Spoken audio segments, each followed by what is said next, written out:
J'étais pas prêt à ce que cette vidéo se passe de cette manière. Oh là là, y a rien qui est tombé, pourquoi? J'étais vraiment pas prêt à ce qui se passe dans cette vidéo, hein, vous savez.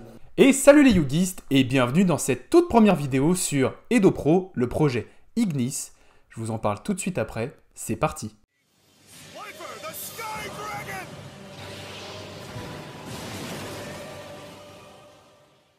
Alors aujourd'hui, on va s'attaquer à quelque chose d'un petit peu différent de Yu-Gi-Oh! Master Duel. On va aller sur Edo Pro, le projet Ignis. Alors chaque jeu a ses avantages et ses inconvénients. Master Duel vous permet de bien commencer dans Yu-Gi-Oh! De bien vous apprendre les bases grâce à ses multiples didacticiels dans le mode solo.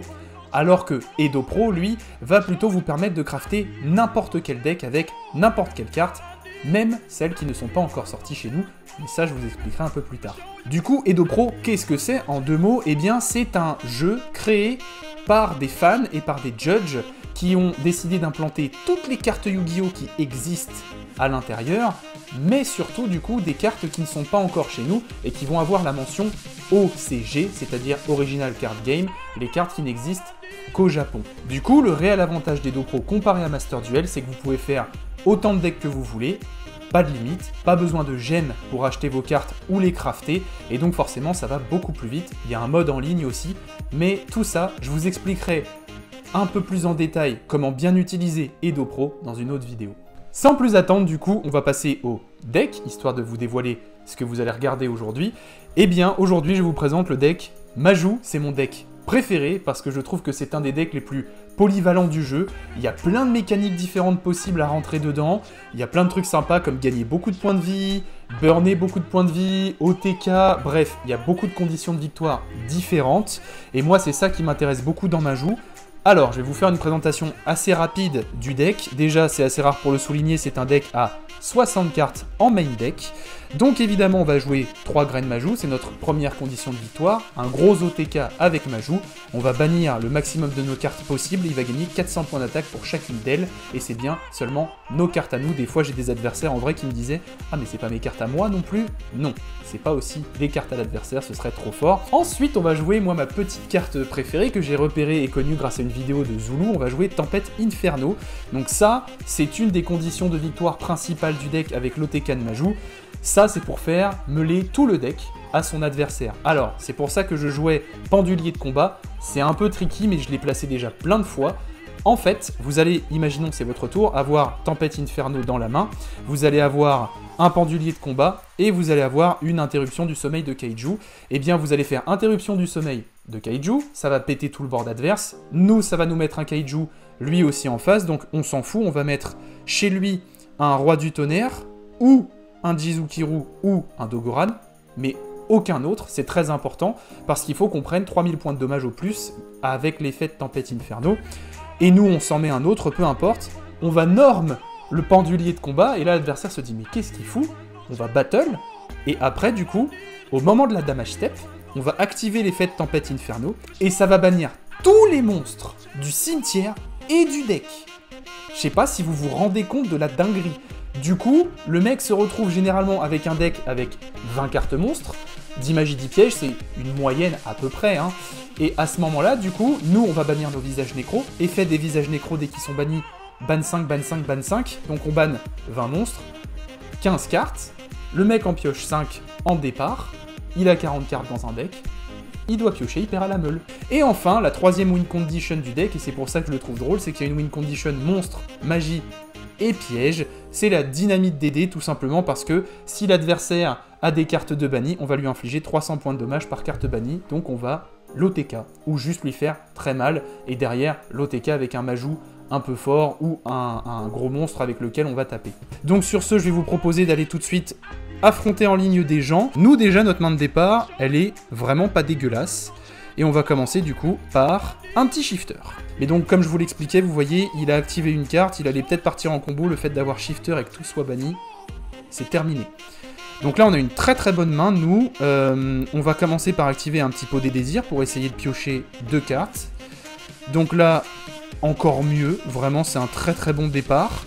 On va ensuite essayer de faire encore une fois de la pioche, vu qu'on a largement de quoi discard des monstres ténèbres depuis notre main. En chain, on va pouvoir activer l'effet de Gizmek Orochi pour le spé en bannissant 8. On a déjà 19 cartes bannies. Vous voyez que jouer un deck à 60, c'est pas forcément important, tout simplement parce que ça fond très très vite. Et là, ça va être encore plus le cas parce que je vais bannir un visage nécro qui fait qu'il va chain son effet et on va rebannir 5. Ce qui va me permettre accessoirement de voir ce qu'il joue. Et c'est là que c'est intéressant, je vais pouvoir voir ses cartes bannies. Et je vois qu'il joue un deck guerrier magnétique, c'est plutôt marrant. Donc là on va poser notre Macrocosmos qui embête, notre Il ne peut n'y en avoir qu'un qui embête aussi, notre Tempête Inferno, et on va pouvoir spé notre Mangeur des Millions en bannissant des cartes depuis notre extra deck. Donc on va choisir au minimum 5 cartes, on va peut-être garder le renoncer, et au pire, vu qu'on choisit les cartes qu'on bannit, on peut essayer de bannir un peu les doublons, c'est pas très grave. Et à partir de ce moment-là, eh bien on va pouvoir spé notre Mangeur des Millions, hop. À partir de là, c'est plutôt intéressant, on va pouvoir utiliser l'effet de Bigfoot, qui va nous permettre, vu qu'on le discarde automatiquement, d'activer son effet. Et là, on va péter sa carte continue, ça pour continuer à l'embêter, sait-on jamais. Donc là, on va rentrer en battle. L'effet du Mangeur des Millions va proc, à chaque fois qu'il attaque au début de la damage step, on peut bannir la carte qu'il combat, c'est ça qui est très intéressant, donc moi je vais choisir d'accepter, après tout on est là pour bannir. Et tout de suite derrière, on va matraquer avec Orochi à 2450 points d'attaque. Ah, pioche de défense, bonne carte. Si jamais il doit prendre des dommages de combat, ça devient 0 et il pioche une carte. Hyper bonne carte piège. Donc moi sur ce, je vais finir mon tour. Et je pense que Macrocosmos, ça va beaucoup l'embêter. Et Zerkenbi aussi. Donc on va commencer par Macrocosmos. Et on va chain sur ça Zerkenbi, où il ne pourra avoir qu'un seul monstre du même type. Et pour les guerriers magnétiques, c'est vraiment embêtant parce que du coup, normalement, c'est tous des rochers. Et voilà, il a abandonné. Donc c'est un peu trop fort pour un mode casual, on va peut-être passer en compétitif. Alors, on a une main de départ plutôt bonne, elle est plutôt cool notre main de départ. Alors, on va essayer déjà, on va poser notre Tempête Inferno, si jamais on doit prendre cher en termes de dommages, ça peut nous faire une victoire. On va ensuite faire l'effet de Mangeur des Millions, on va bannir tout notre extra deck. C'est aussi ça l'avantage contrairement à Master Duel, c'est qu'on peut faire une sélection multiple dans l'extra deck dès qu'il y a un effet à faire. Et ça, c'est plutôt avantageux. Et hop, comme ça, je vais pouvoir faire un gros Mangeur des Millions. Entre parenthèses, hein, il a que 1500 points d'attaque. La surprise, ce sera le Majou. Quand il va l'attaquer, il risque de se retrouver avec un mur de 6000 points. Ça fait mal, hein. Ça fait très mal. Ensuite, on va faire un peu l'effet de Bigfoot, voir si on peut piocher un. Non, malheureusement. On va finir notre tour là-dessus, c'est déjà pas mal. Avec le Mangeur des Millions, on peut déjà bannir un monstre si jamais on nous le casse pas. Et quand il va attaquer le monstre en mode défense, dont pour l'instant il ne se doute pas trop, ça dépend. Il y en a qui connaissent très bien le deck Majou. Avec un trou noir comme ça, c'est vite réglé. Donc là, on va juste espérer prendre 3000 points de dommage. Avec un deck protecteur du tombeau, ok, bah, c'est possible qu'on se les prenne. La fusion des protecteurs, le boss monster est assez fort. Lui du coup il a joué Nécro Vallée, donc Vallée Mortuaire, ça c'est horrible aussi comme carte. Ah, pas mal. On va jouer du coup notre Invitation des Ténèbres. Comme ça, ça va nous permettre de piocher 2 cartes et on va bannir notre visage nécro en échange. Ça va faire meule ban 5 cartes à tous les joueurs et ça c'est plutôt cool. Donc on va défoncer notre visage nécro. Ça va faire proc son effet, et en chain, on va faire notre effet de Gizmek Orochi pour bannir 8 cartes du dessus de notre deck et l'invoquer spécialement. Le Majou, il est venu, il est vite reparti, c'est un peu dommage, mais en tout cas, le deck est assez polyvalent. Donc, on va mettre en mode attaque notre Orochi ici, pour éviter, on sait jamais, de se prendre un infini éphémère par ici. On va retenter de faire l'effet de Bigfoot, vu qu'on l'a repioché. Cette fois-ci, si on le discard, c'est pas très grave, on va pouvoir péter une carte posée, donc bon, c'est déjà ça de gagner. Bon, il s'est fait discard, on va pouvoir péter la Vallée Mortuaire par exemple, c'est vrai que ça peut être avantageux. Et on va juste essayer de péter un de ces monstres après, simple, en battle. Normalement les protecteurs du tombeau, ils n'ont pas une trop grosse défense, voilà, 1005. Après ils ont des effets, lui s'il envoie au cimetière, il peut tuto un protecteur. Bon, ça va peut-être relancer ses effets, mais bon, tant pis. End phase. Donc là, il est parti en combo avec les protecteurs. Moi, ce que j'espère, c'est qu'il va me gérer Orochi et taper à 3000. Moi, c'est surtout ça que je veux. Comme ça, après, il va se manger Tempête Inferno et on aura une de nos conditions de victoire. Et ça, c'est plutôt cool. Mon battle, il va péter mon Orochi. Ok. Et on va voir ce que nous réserve notre pioche. Si ça se trouve, on va juste prendre un Majou. Non. Bon. Ok. Je vais pas faire les effets toujours, j'ai envie qu'il me tape, donc je vais juste poser un « il ne peut n'y en avoir qu'un », ça va le bloquer vu que les protecteurs sont quasiment que des monstres magiciens. Et on va partir en end phase. Donc là, il vient de faire venir le boss des protecteurs du tombeau. Je pense que je vais chain mon il ne peut n'y en avoir qu'un du coup, parce qu'après tout, c'est un magicien. Donc je pense qu'il va devoir choisir entre les deux monstres lequel il veut garder. Dans la logique, il va garder celui avec le plus de patates. Mais là, en gros, voilà, il a décidé de dégager un de ces deux magiciens. Il peut avoir qu'un seul magicien ou une bête, etc., etc. Et là, attention, le deck Majou est en marche. Vous allez voir, normalement, il va battle. Et là, on va pouvoir faire notre magnifique Tempête Inferno. Et normalement, il est pas prêt. Alors, on va chain de Tempête Inferno. C'est pris 3000 points de dommages ou plus. Ça va bannir tous les monstres des decks et des cimetières. Et à ce moment-là, eh bien, il va y avoir des effets à activer. Donc moi, je vais activer mes 2 visages nécro. Ça va faire bannir 10 cartes de plus du dessus des decks. Ça, je peux pas le jouer. Je vais mourir. Je vais mourir parce qu'il avait plus de cartes que prévu. Je vais mourir parce qu'il va me taper... il a plus que des magies et des pièges, moi aussi. Et je vois pas trop ce qui peut me sauver, en réalité. Normalement, moi, je joue juste Nyan Nyan. J'ai oublié de la rentrer. Je vais peut-être la mettre avant le prochain match. Ça permet de, quand elle est bannie, remettre un monstre banni dans le deck. Ça évite de s'auto-meuler. Et du coup, j'aurais pu remettre un Majou et potentiellement gagner. Là du coup ça c'est pareil, je vais pas pouvoir jouer, donc écoutez, je pense que je vais abandonner, j'ai perdu. C'était marrant de vous montrer le combo Tempête Inferno, mais du coup on va aller rajouter une petite Nyan Nyan dans le deck, tout simplement parce que sinon on va pas réussir à compenser le fait de tout bannir. Donc je pense que en contrepartie, je vais enlever un Kaiju, il met du monde virtuel, Nyan Nyan, ce qui va m'empêcher de perdre à la meule. Et vous voyez, si cette carte est bannie, vous pouvez cibler une de vos autres cartes bannies, mélangez-la dans le deck. Vous ne pouvez utiliser chaque effet de Limée du monde virtuel Nyan Nyan qu'une fois par tour. Donc on peut cibler n'importe quelle carte bannie. Souvent on va remettre un Majou, ou là pour le coup par exemple j'aurais remis un visage nécro. Comme ça je suis sûr que je le faisais perdre à la meule, il lui restait que 5 cartes. Mais vous comprenez le principe. Donc là hop, on va rajouter ça. Et on va réessayer un petit peu, parce que visiblement bah ça veut pas, hein. On brique, alors que je vous assure qu'en réalité le deck fonctionne très bien malgré le fait qu'il y ait 60 cartes. On a une main de départ pas ouf, mais on va quand même faire l'effet de Gizmek Orochi. Vu qu'on commence premier, on va préférer plutôt le mettre en mode défense. Il joue Shifter, moi ça me va très bien de jouer sous Shifter, avec plaisir, je bannis mes cartes. Du coup, on va poser ça, et on va garder le reste en main, surtout le pendulier, pour temporiser, pourquoi pas. Donc voilà, là il va vouloir nous faire une petite battle. En réponse, on va faire l'effet de Gizmek Orochi dans notre main pour le respect, tout simplement. Ça va nous permettre d'avoir un mur. Et là, vous voyez, c'est quelqu'un qui a fait une petite erreur. Il a fait l'erreur de mettre son Pégase dans une zone en face des zones monstres liens. Donc moi, je vais pouvoir, par exemple, norme mon pendulier de combat et lui piquer. Sauf que là, il y a une cible plus intéressante qui vient d'arriver, c'est le Rainbow Dragon. Et moi, j'ai bien envie de lui chourer son Rainbow Dragon. C'est plutôt intéressant. Le gros souci, c'est que là, Orochi va être ban à cause de sa carte Dimension Shifter. Donc là, vu qu'il m'attaque directement, je vais décider de faire mon pendulier de combat. Ça va mettre fin à la battle. Donc hop, on va le spé en mode défense. Fin de battle.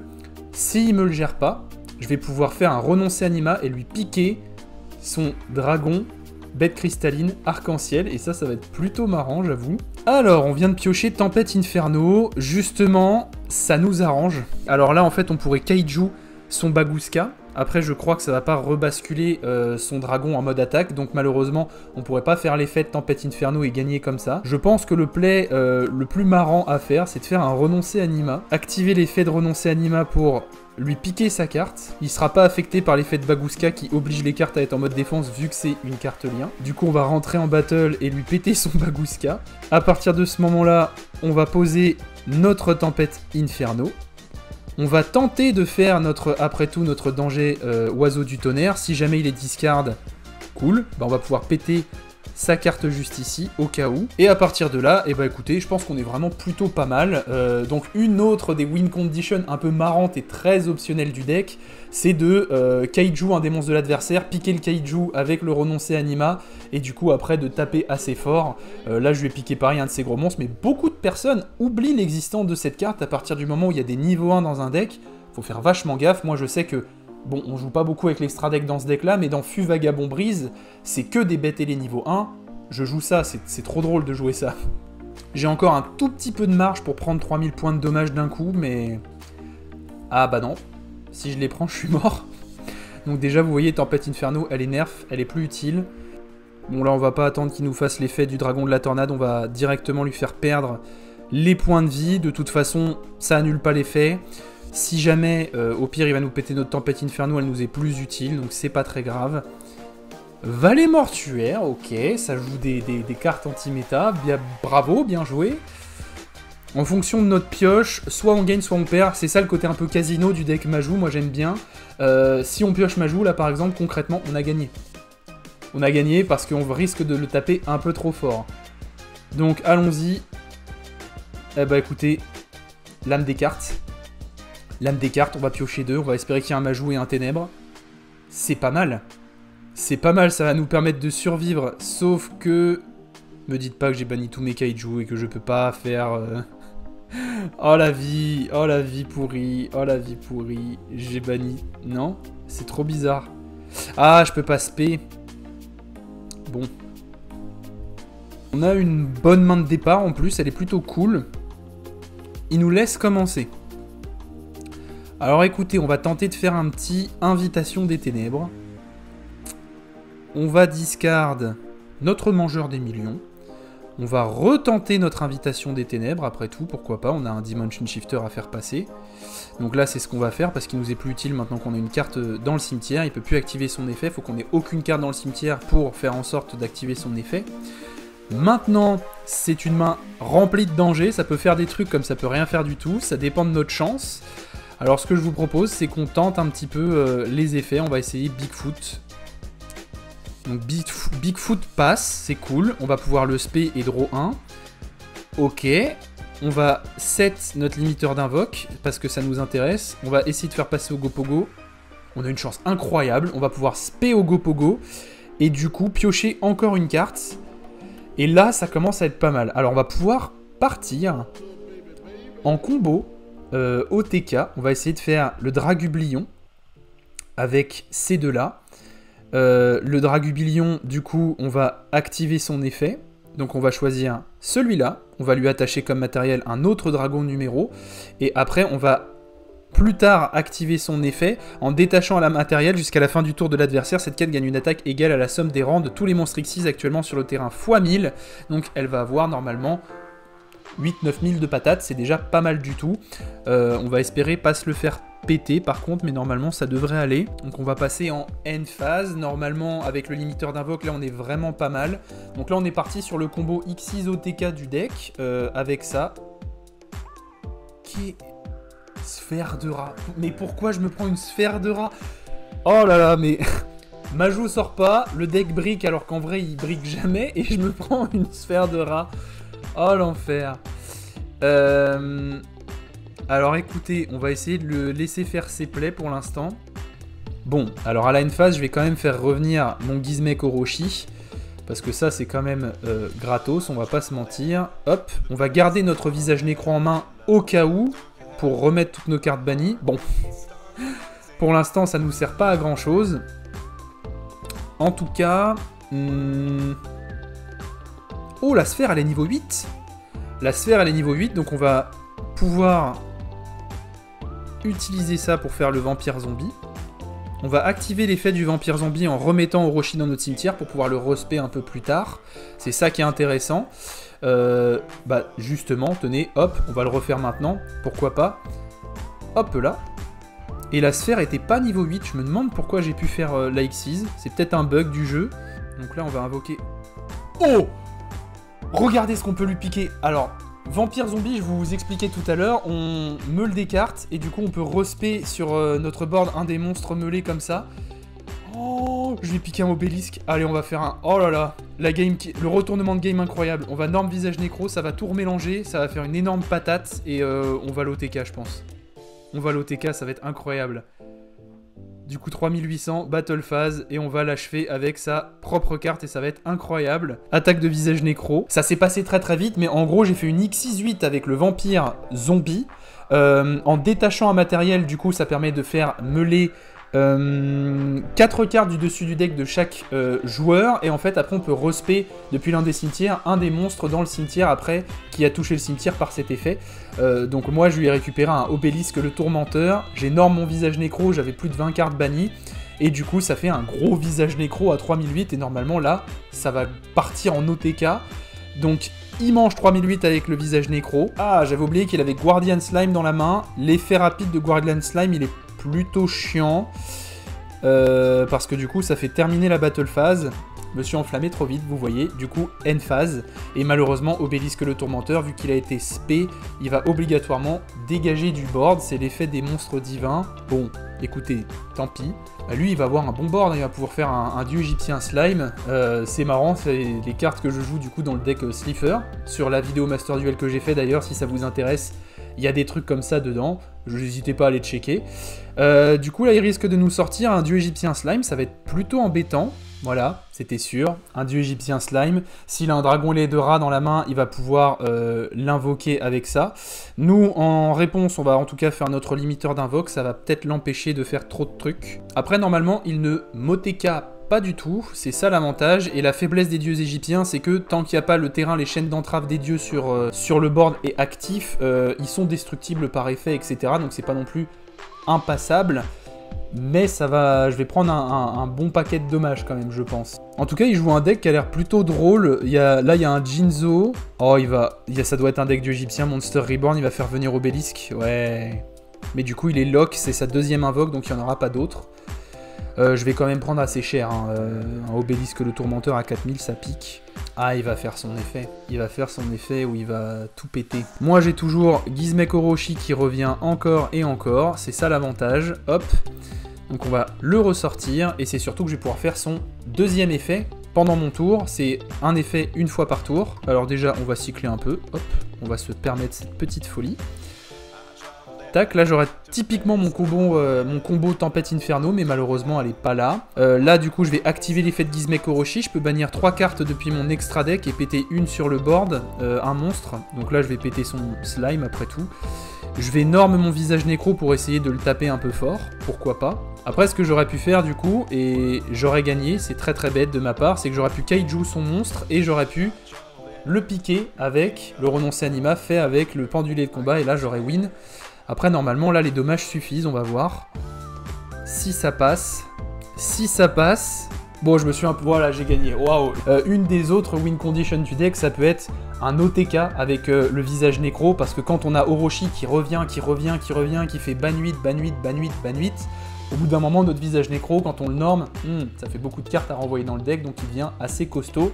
J'en ai déjà sorti un à 5000 et quelques, donc c'était pas mal. Je crois que j'en suis à 1h30 de tournage, et j'ai toujours pas réussi à gagner avec Majou, Tempête Inferno ou Dynamite DD. Donc vraiment, arracher une game avec Majou, ce serait le mieux, mais ce serait tout ce que je demande. Du coup, notre main de départ, elle est vraiment bonne. Elle est vraiment très très bonne. Et en face, ça joue un deck Vernusylph. Je connais pas trop. Mais nous, notre main de départ, elle est très très bonne. On va pouvoir faire l'effet de Mangeur des Millions. Je pense que je vais bannir tout l'extra deck, pour le coup. Comme ça, ça va me permettre de faire un Mangeur des Millions à 1500 points d'attaque. De faire un Majou à beaucoup, plus de 5000 points d'attaque. Et après, je vais essayer de faire les effets de mes dangers qui vont me permettre potentiellement de les invoquer et de péter des trucs sur le board ou faire d'autres effets. Donc on a vraiment une très bonne main de départ. C'est ça l'avantage de Mangeur des Millions dans le deck, c'est que si on n'a pas de carte magie ou piège pour bannir, eh bien lui, il fait le taf à la place. Bon, pour l'instant, il déroule. Vernusylph, visiblement, ça fait 2-3 trucs.